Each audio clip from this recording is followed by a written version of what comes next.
C5 app download ചെയ്യൂ. കാണൂ മുഴുവൻ എപ്പിസോഡുകളും സൗജന്യമായി. താൻ വയറു നിറയെ ആഹാരം കഴിച്ചതിന് ശേഷം മാത്രമേ ഞാൻ കഴിക്കുന്നുള്ളൂ.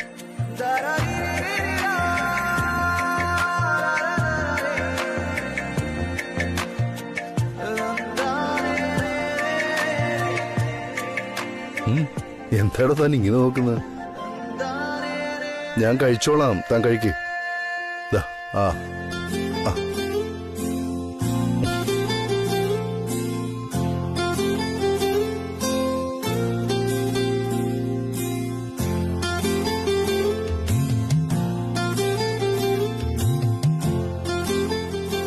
എന്നാലും ആ ഡയറി എവിടെ പോയി?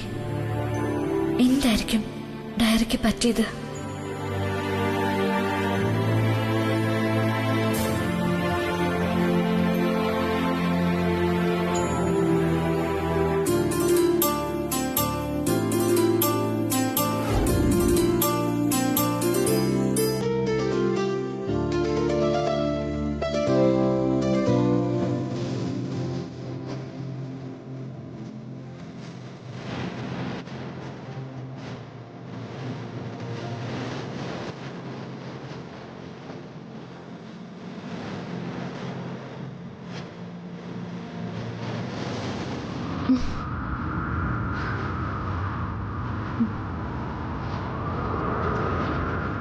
എന്നെ കൊന്നതുപോലെ അവര് രവിയെയും കൊല്ലും, ശ്രീലക്ഷ്മിയും കൊല്ലും. നന്ദിനി നിലയത്തിലേക്ക് പോയാൽ മാത്രമേ ശത്രുക്കൾ ആരാണെന്ന് അറിയാൻ പറ്റൂ.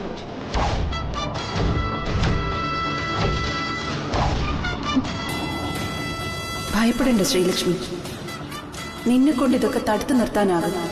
കാരണം നീ ഇപ്പോൾ ശ്രീലക്ഷ്മി മാത്രമല്ല, രാജനന്ദിനിയും കൂടെയാണ്.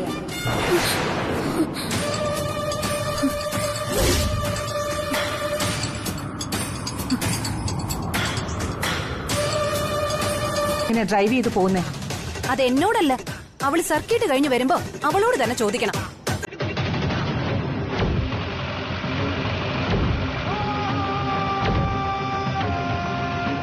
എന്തായാലും ഞാൻ അപ്പൊ തന്നെ ബ്രദറിനോട് പറഞ്ഞിട്ടുണ്ട്. കാർ എടുത്തോണ്ട് പുറകെ പോയിട്ടുണ്ട് ബ്രദറിനോ.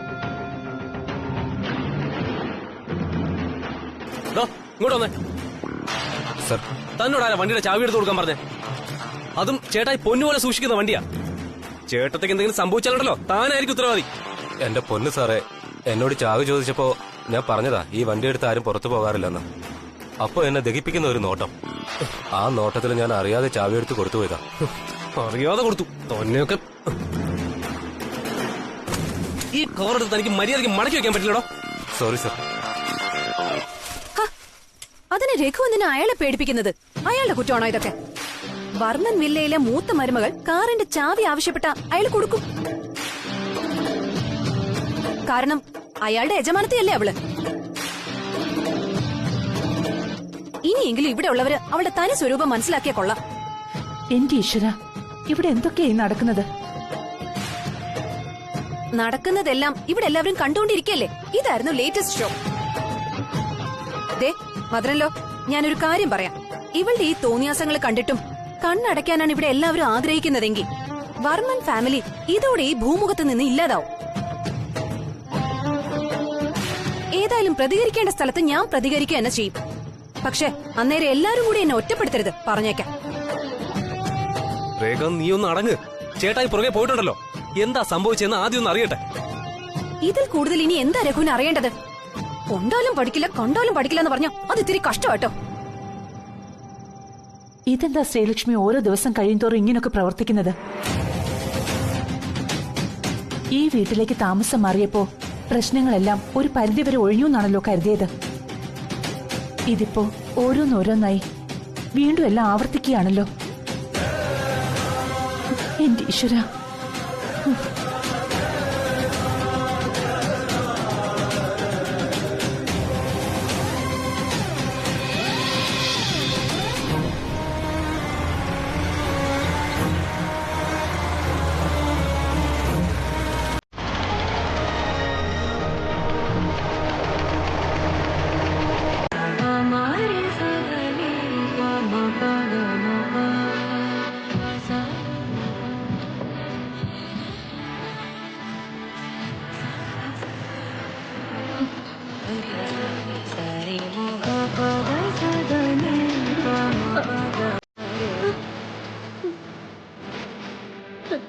Sir sir please sir please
മോളെ ശ്രീലക്ഷ്മി, എന്താ മോളെ നീ എന്തൊക്കെയാ കാണിക്കുന്നത്?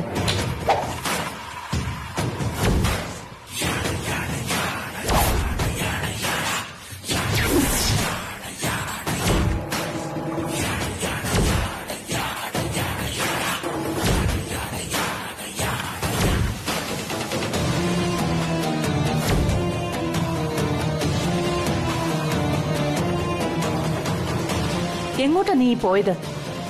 അമ്മേ, അത് പിന്നെ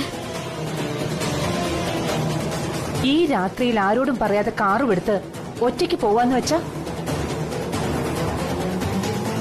ഞങ്ങൾ എല്ലാവരും എന്തുമാത്രം വിഷമിച്ചു എന്നറിയോ നിനക്ക്? അമ്മേ, ഞാൻ മനഃപൂർവ്വമല്ല, അറിയാതെയാ. ആ അറിയാതെ. ഈ ഒരു വാക്ക് വായിന്ന് വീണില്ലല്ലോന്ന് ഇപ്പൊ ഞാൻ വിചാരിച്ചതേ ഉള്ളൂ. എന്നിട്ട് ബാക്കി പറഞ്ഞേ, ഞങ്ങളെന്ന് കേക്കട്ടെ. അറിയാതെ? ഡ്രൈവിംഗ് അറിയാതെ കാർ ഓടിച്ചു പോയെന്നോ? അതോ അഷ്ടമിയുടെയും അമാവാസിയുടെയും പ്രത്യേക ശക്തിയിൽ ഇതൊക്കെ അറിയാതെ ചെയ്തതാണെന്നോ? ദേ, എല്ലാവരും എപ്പോഴത്തേതും പോലെ അങ്ങ് ക്ഷമിച്ചേക്കണേ. ശ്രീലക്ഷ്മി അറിയാതെ ചെയ്തു പോയതാ. നോക്ക്, നീ പൊട്ടം കളിച്ചതും ഞങ്ങളെ പൊട്ടം കളിപ്പിച്ചതും ഒക്കെ മതിയാക്കിയിട്ട് മദറിലോ ചോദിച്ചതിന് വ്യക്തമായൊരു ഉത്തരം, ഞങ്ങൾക്ക് ബോധ്യമാകുന്ന ഒരു ഉത്തരം പറഞ്ഞിട്ട് പോയാ മതി. നീ നിന്റെ സ്ഥിരം ക്ലീഷേ ഡയലോഗ് ഇനി ഇവിടെ വേണ്ട. അതിന് ഞാനൊന്നും പറഞ്ഞില്ലല്ലോ മാഡം. നീ ഒന്നും പറഞ്ഞില്ല, അത് തന്നെ ഞാനും പറഞ്ഞത്.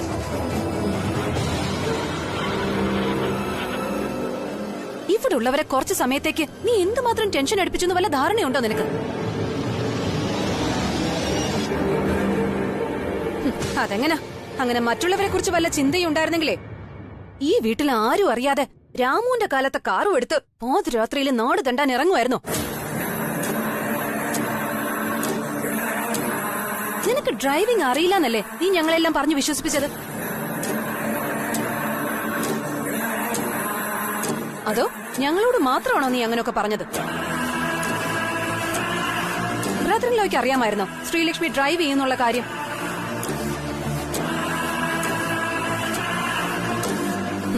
ബ്രദറിൻലോയുടെ ഈ മൗനം എനിക്ക് മനസ്സിലായി.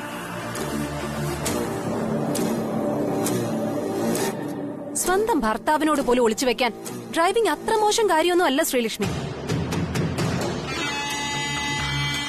രേഖ, നീ നിർത്ത്. ഞാൻ ചോദിക്കാം ഇവളോട്. എന്ത് ചോദിക്കാന്ന്? ഇനി എന്താ നിങ്ങൾക്കൊക്കെ അറിയാനുള്ളത്? ഞാനിത് പറയുമ്പോ എന്നെ ഒറ്റപ്പെടുത്തുമായിരുന്നല്ലോ നിങ്ങളൊക്കെ. അതുമല്ല, എനിക്ക് ചോദിക്കേണ്ടത് ഇവളോടല്ല. ഇവൾ ഓരോ തവണ ഓരോന്ന് ചെയ്യുമ്പോ അവളുടെ വശം നിന്ന് എന്നെ കുറ്റക്കാരിയാക്കുന്ന നിങ്ങളോടാ. ഞാനൊരു സാധാരണ വീട്ടിലല്ല ജനിച്ചതും വളർന്നതും. അതുകൊണ്ട് ഞാൻ ചെയ്യുന്നതൊക്കെ ഇവിടെ എല്ലാവർക്കും കുറ്റം.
ഗായത്രിയമ്മേ,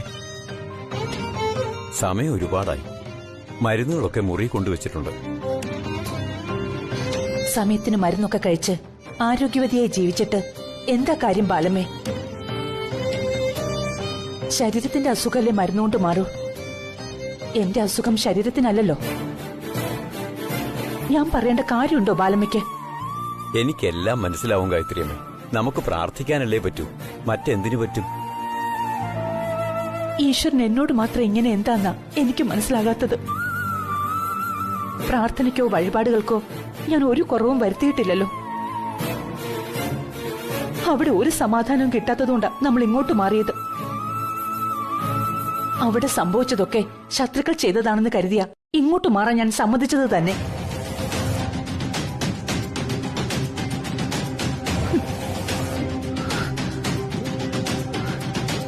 ഇതിൽ നിന്നെല്ലാം എനിക്ക് മനസ്സിലാകുന്നത് നമ്മുടെ ശത്രുക്കൾ വെളിയിലല്ല ഉള്ളത്, ഈ വീട്ടിൽ തന്നെയാ.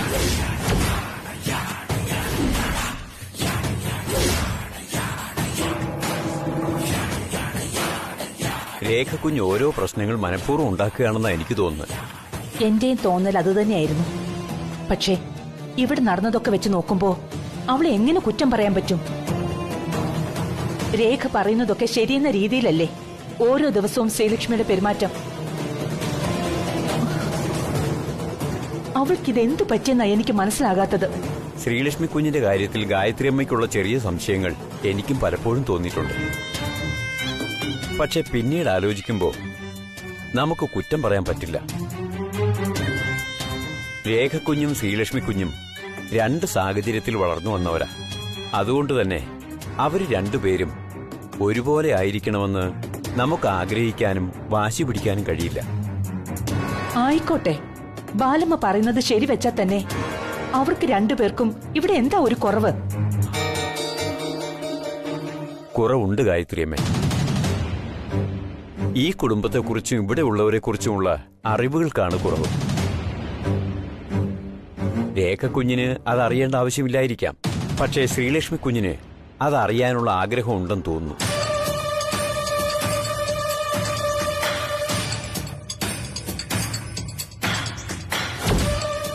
എനിക്ക് ചോദിക്കാനുള്ളത് രാജനന്ദിനെ കുറിച്ചാ. അമ്മയെ അതേ അഭിപ്രായം എന്നോട് പറഞ്ഞപ്പോ എനിക്ക് രാജനന്ദിനിയുടെ ഫോട്ടോസ് വല്ലതും ഉണ്ടെങ്കിൽ കാണണമെന്നൊരാഗ്രഹം.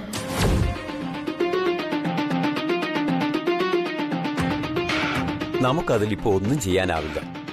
ഗായത്രി അമ്മ ഇനി അധികം പേടിക്കേണ്ട ആവശ്യവും വരില്ല. ശ്രീലക്ഷ്മി കുഞ്ഞിന്റെ സംശയങ്ങൾക്കുള്ള കാരണത്തെ ഞാൻ കണ്ടുപിടിച്ചില്ലാതാക്കിയിട്ടുണ്ട്. എങ്ങനെ? ശ്രീലക്ഷ്മി ഇനി വെയിറ്റ് ചെയ്തിരിക്കുന്നത് മണ്ടത്തിലാണ്. Let's go.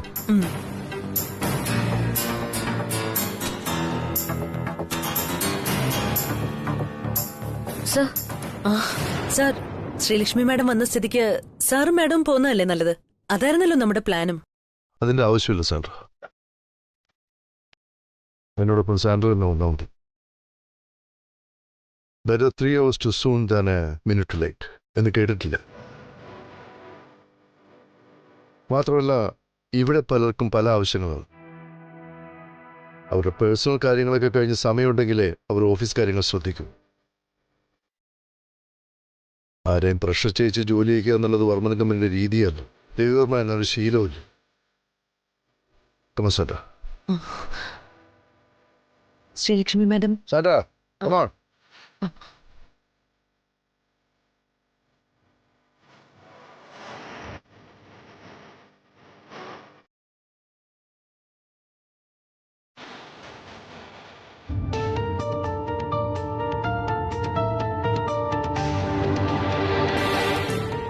രാജനന്ദിനി സാരീസിന്റെ ഒഫീഷ്യൽ ഷോറൂമിന്റെ ഇനാഗ്രേഷൻ ഡേറ്റ് ഉടനെ ഫിക്സ് ചെയ്യണം സാർ. സർ ഓൾമോസ്റ്റ് എല്ലാം ഓക്കെയാണ്. സാർ വന്ന് നേരിട്ട് കണ്ട് ബോധ്യമായ ഉടനെ നമുക്ക് ഡേറ്റ് ഫിക്സ് ചെയ്യാം.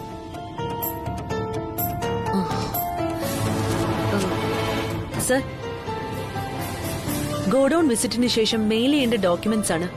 സർ ഒന്ന് സൈൻ ചെയ്ത് തന്നാ നന്നായിരുന്നു. Okay, give to me.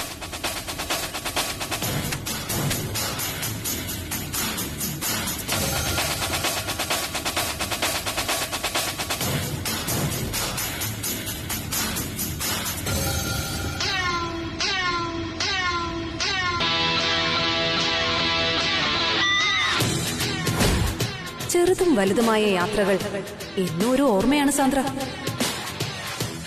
ആ യാത്ര നമ്മൾ സ്നേഹിക്കുന്ന ആളോടൊപ്പം ആണെങ്കിൽ ആ ഓർമ്മകൾക്ക് പ്രതീക്ഷ എന്നൊരർത്ഥം കൂടിയുണ്ട്.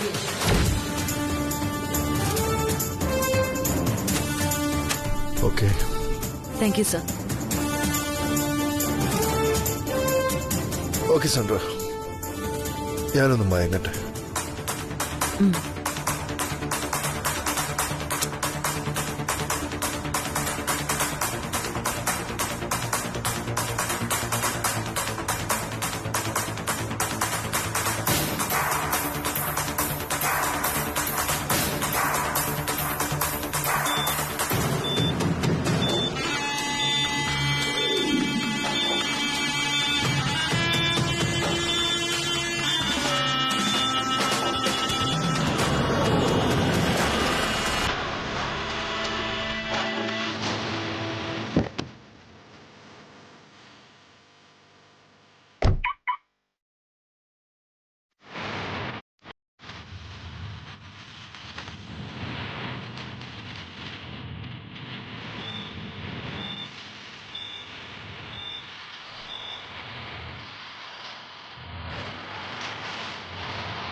എക്സ്ക്യൂസ് മീ ഡോക്ടർ, എന്താണ് ഈ പേഷ്യന്റിന്റെ കണ്ടീഷൻ? കോമാ സ്റ്റേജിലാണ്.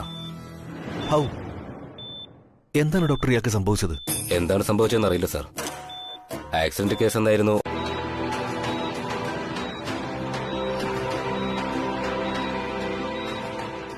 ഇയാളെ അന്വേഷിച്ച് രാജാറാം സാറ് വരണമെങ്കിൽ അപ്പോ ഇയാൾക്കും എന്റെ കഴിഞ്ഞകാല ജീവിതത്തിനും എന്തോ ബന്ധമുണ്ട്. അതെന്തായിരിക്കും? ഡയറി ആണെങ്കിൽ കാണുന്നുമില്ല. ഇയാൾക്ക് സംസാരിക്കാൻ പറ്റിയിരുന്നെങ്കിൽ ഇയാളിൽ നിന്ന് എന്തെങ്കിലും അറിയാമായിരുന്നു. ഇനി എന്ത് ചെയ്യും?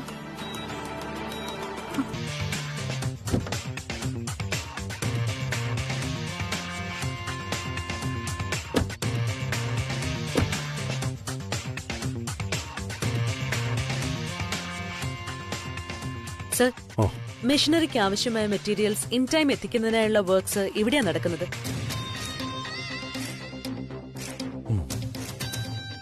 ഓൾമോസ്റ്റ് 100ഓളം സ്റ്റാഫുകളെ വെച്ച് നോൺ സ്റ്റോപ്പായി ഡേ ആൻഡ് നൈറ്റ് വർക്ക് ചെയ്യിച്ചാലേ ഷോറൂമിന്റെ ഓപ്പണിംഗ് ദിവസം മുതൽ നമുക്ക് മെറ്റീരിയൽസ് കൃത്യമായിട്ട് എത്തിക്കാൻ സാധിക്കും. സാൻഡ്ര, ആവശ്യമുള്ള സ്റ്റാഫുകൾ റിക്രൂട്ട് ചെയ്തു. ഉള്ള സ്റ്റാഫുകൾ ആരെയും ഒരുപാട് ബുദ്ധിമുട്ടിക്കരുത്. Okay sir. What about the safety? Sir, ഇത്രയും ആളുകളെ നമ്മൾ ഒരുമിച്ച് റിക്രൂട്ട് ചെയ്യുകയും ജോലി ചെയ്യുകയും ചെയ്യുമ്പോൾ അവരുടെ സേഫ്റ്റി സൈഡിനായിട്ട് മാക്സിമം നമുക്ക് ചെയ്യാൻ പറ്റുന്നതെല്ലാം ചെയ്യണം. Sure sir. അതൊക്കെ ഞാൻ ഫ്ലോർ മാനേജറുമായിട്ട് സംസാരിച്ച് വേണ്ടത് ചെയ്യാം സർ. ഗുഡ്. ഫ്ലോറിലെ വർക്കിംഗ് പ്രോസസ് സാറിന് മോണിറ്റർ ചെയ്തിരുന്നെങ്കിൽ നമുക്ക് ബാക്കി കാര്യങ്ങൾ പ്ലാൻ ചെയ്യാമായിരുന്നു. Okay Sandra, come on.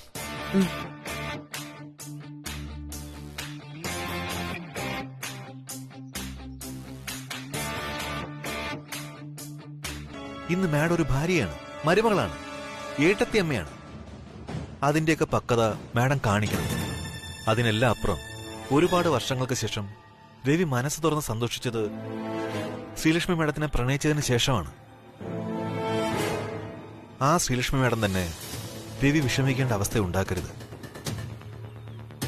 ഭൂതകാലത്തിന്റെ വിഷമിക്കുന്ന ഓർമ്മകളിലേക്ക് വീണ്ടും രവിയെ തള്ളി വിടരുത് ശ്രീലക്ഷ്മി മാഡം. മനസ്സിലായോ? മനസ്സിലായി സർ. ചെല്ലു.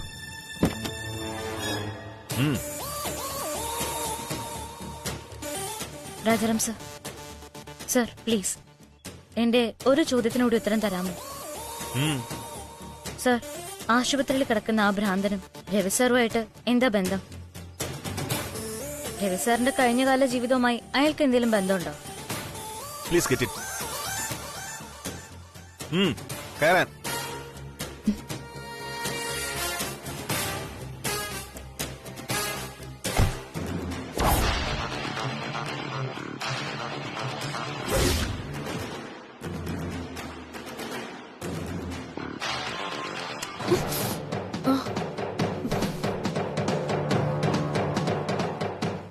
Madam, no madam, no. എന്താ സാന്ദ്ര ഇത്? മാഡം, അത് ചോദിച്ചതിന്റെ മറുപടി അത് മാത്രം ഇങ്ങോട്ട് പറഞ്ഞാ മതി. മാഡം, ശരിക്കും എനിക്കൊരു അബദ്ധം പറ്റിയതാണ്. ഞാൻ വന്ന് കണ്ടുപിടിച്ചു കഴിഞ്ഞപ്പോ ഇങ്ങനെ ഒരു ഫോട്ടോ അബദ്ധത്തിൽ സംഭവിച്ചതായി അല്ലേ? ഇപ്പോഴും ബ്രദർ ലോയെ മനസ്സിൽ വെച്ചോണ്ടാ നീ നടക്കുന്നത് അല്ലേ? അയ്യോ മാഡം, എന്നെ തെറ്റിദ്ധരിക്കരുത്. ഒരു തെറ്റിദ്ധാരണയും ഇല്ല എനിക്ക്. ഞാൻ നേരിട്ട് കണ്ട് ബോധ്യപ്പെട്ടപ്പോ തെറ്റിദ്ധരിച്ചെന്നോ? നീ നിന്നെ ന്യായീകരിക്കുവാണോ? മാഡം പ്ലീസ്, ഞാനൊന്ന് പറയട്ടെ എന്താ ശരിക്കും സംഭവിച്ചെന്ന് വെച്ചാ.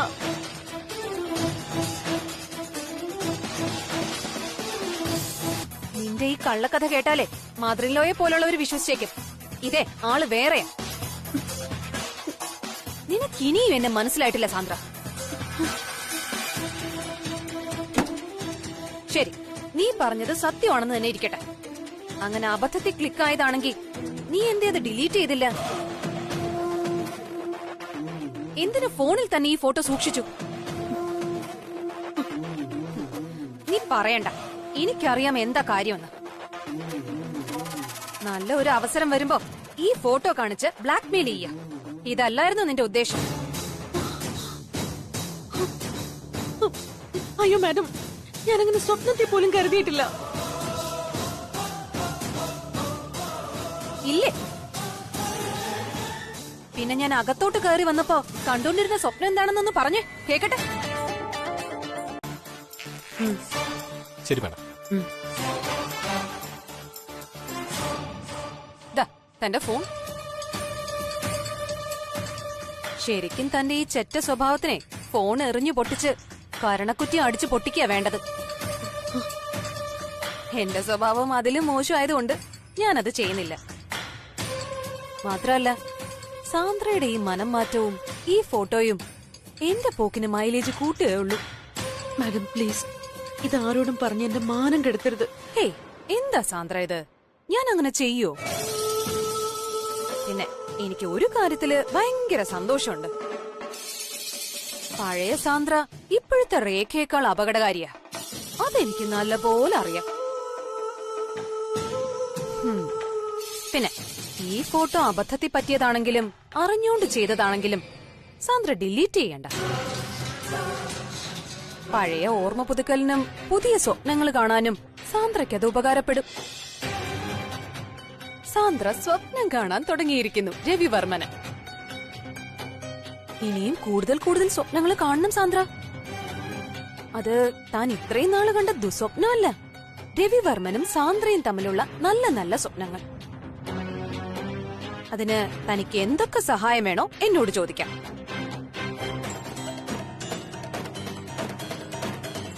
ഏതിനും ഈ രേഖയുണ്ടാവും സാന്ദ്രയ്ക്കൊപ്പം. രവിചന്ദ്രവർമ്മന്റെ വാക്കുകൾ കടമെടുത്ത് പറയുകയാണെങ്കിൽ വിശ്വാസം. ഏത് കാര്യത്തിലും സാന്ദ്രയ്ക്ക് രേഖയെ വിശ്വസിക്കാം. പിന്നെ ചില സമയത്ത് ഞാൻ എന്റേതായ ഓരോ കളികൾ കളിക്കും. ചിലപ്പോ സാന്ദ്രയോ അതിന്റെ ഭാഗമായെന്ന് വരാം. കാരണം ഞാൻ സാന്ദ്രയെ പോലെ മാറിയിട്ടില്ലല്ലോ. അതുകൊണ്ട് തന്നെ ഇടയ്ക്കിടയ്ക്ക് എന്റെ സ്വാർത്ഥ സ്വഭാവം പുറത്തേക്ക് വരും. ഇപ്പോ ഞാനതൊക്കെ പറഞ്ഞത് എന്തിനാന്നല്ലേ? താമസിയാതെ സാന്ദ്രയ്ക്കത് മനസ്സിലാവും. ബൈ. എനിക്ക് സാറിനോട് അത്യാവശ്യമായിട്ട് കുറച്ച് കാര്യങ്ങൾ സംസാരിക്കാനുണ്ട്. സാർ ഇങ്ങനെ മൗനം പാലിക്കരുത്. എനിക്ക് പറയാനുള്ളത് നമ്മുടെ ജീവിതവുമായി ബന്ധപ്പെട്ടതും കേട്ടാൽ രവി സാർ അതിശയിക്കുന്നതുമായ കാര്യങ്ങളാ. പ്ലീസ് ശ്രീലക്ഷ്മി, വെറുതെ എന്നെ ഇങ്ങനെ ഡിസ്റ്റർബ് ചെയ്യാതെ പോയിരുന്ന എന്തെങ്കിലും ജോലി ഉണ്ടെങ്കിൽ അത് ശ്രദ്ധിക്കൂ. നമ്മുടെ ഇടയിലുണ്ടായ എല്ലാ ഡിസ്റ്റൻസും മാറണമെങ്കിൽ ഞാൻ പറയുന്ന എല്ലാം സാറ് കേൾക്കണം. എന്നെക്കുറിച്ച് എല്ലാം സാർ അറിയണം. പുതുതായിട്ട് അറിയാനും മാത്രം എന്താണ് ശ്രീലക്ഷ്മി ഉള്ളത്? താൻ ചെയ്തു കൂട്ടുന്നതൊക്കെ ഞാൻ കാണുന്നുണ്ട്, അറിയുന്നുണ്ട്, അനുഭവിക്കുന്നുണ്ട്. സാർ ഈ കാണുന്ന മാത്രമല്ല സർ, സാർ അറിയേണ്ട ഒരുപാട് കാര്യങ്ങളുണ്ട് ഇനിയും. ഇനിയും എന്തറിയാനാണ് ശ്രീലക്ഷ്മി? ഈ ശ്രീലക്ഷ്മി ആരാണെന്നും എന്തിനു വേണ്ടി ജനിച്ചവളാണെന്നും രവി അറിയണം. ഞാൻ രവിക്ക് അറിയാവുന്ന ശ്രീലക്ഷ്മി മാത്രമല്ല, 20 വർഷം മുമ്പ് രവി പ്രണയിച്ച രാജനന്ദിനിയും ഞാൻ തന്നെയായിരുന്നു. താൻ എന്തൊക്കെയാ പറയുന്നത്? സത്യമാണ് രവി, ആർക്കും വിശ്വസിക്കാനാവാത്ത സത്യം. രവി ഇത് വിശ്വസിച്ചേ പറ്റൂ. ഇത് നമ്മുടെ പ്രണയത്തിന് ലഭിച്ച വരവാണ് രവി. സത്യസന്ധമായ പ്രണയത്തിന് ലഭിച്ച അനുഗ്രഹമാണ് എന്റെ ഈ ജന്മം. മരണത്തിലൂടെ രവിയെ പിരിയേണ്ടി വന്ന രാജനന്ദിനി ശ്രീലക്ഷ്മിയായി പുനർജനിച്ചു. അതുകൊണ്ടാ എല്ലാവർക്കും എന്നെ രാജനന്ദിനിയോട് സാദൃശ്യം തോന്നുന്നത്. എന്റെ പെരുമാറ്റം രാജനന്ദിനിയുടേത് പോലെയാണെന്നത് വെറും തോന്നലല്ല രവി. ഞാൻ തന്നെയാണ് രാജനന്ദിനി.